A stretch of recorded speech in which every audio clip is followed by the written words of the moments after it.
Hi everyone, నేను మీకు పెసరట్టుకి చూడండి. నేను పెసలు ఇలా నానబెట్టుకున్నాను. నైట్ మార్నింగ్ మనం మిక్సీ పట్టుకోవాలి. ఒక 6 hours అయినా నానాలి. అంటే కొంతమంది పెసరపప్పు వేస్తారు. పెసలతో తీసుకుంటే మనకు ప్రోటీన్ చాలా సమృద్ధిగా లభిస్తుంది అన్నమాట. దీనిలో మిక్సీలోకి వెల్లుల్లి, జీలకర్ర, పచ్చిమిరపకాయలు, అల్లము మనము మిక్సీలో పట్టాక పైన వేస్తాను నేను. మీకు కావాలంటే 2 మిక్స్ చేసి కూడా వేసుకోవచ్చు.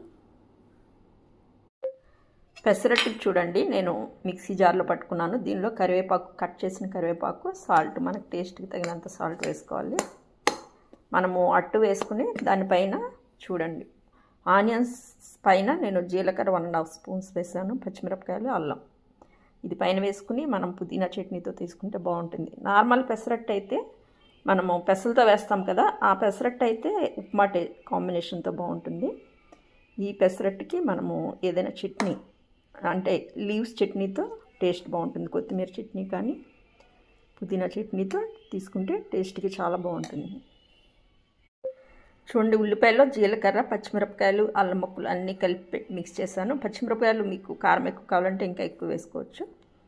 చూడండి, మనం పెసరట్టు పైన వేసుకుంటే టేస్టీగా చాలా బాగుంటుంది. మనం పెసరట్టు గీతో వేసుకుంటే టేస్ట్ చాలా బాగుంటుంది. పెసరట్టు వేస్తున్నాను చూడండి. పెసరట్టు వేసినప్పుడు మనం పెనం పైన ఆయిల్ వేయకుండా వేసుకోవాలి. మనం క్రిస్పీగా కావాలంటే థిన్గా వేసుకోవాలి.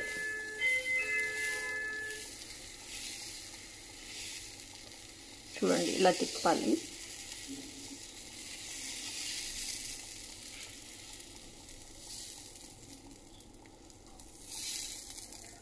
క్రిస్పీగా వస్తుంది. పైన ఆయిల్ కానీ నెయ్యి కానీ మీకు ఏది కావాలనుకుంటే అది.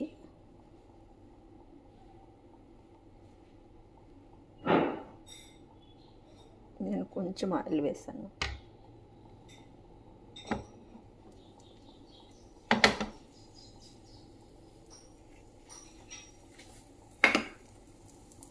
పైన ఉల్లిపాయ ముక్కలు వేస్తున్నాను చూడండి. ఉల్లిపాయ, పచ్చిమిరపకాయ, అల్లం, జీలకర్ర,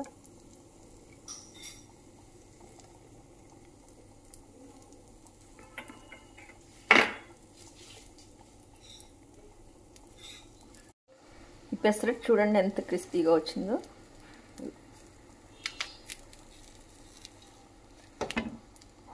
మనము కొంచెం మెత్తగా కావాలంటే కొంచెం వాటర్ వేసుకుంటే మెత్తగా వస్తుంది.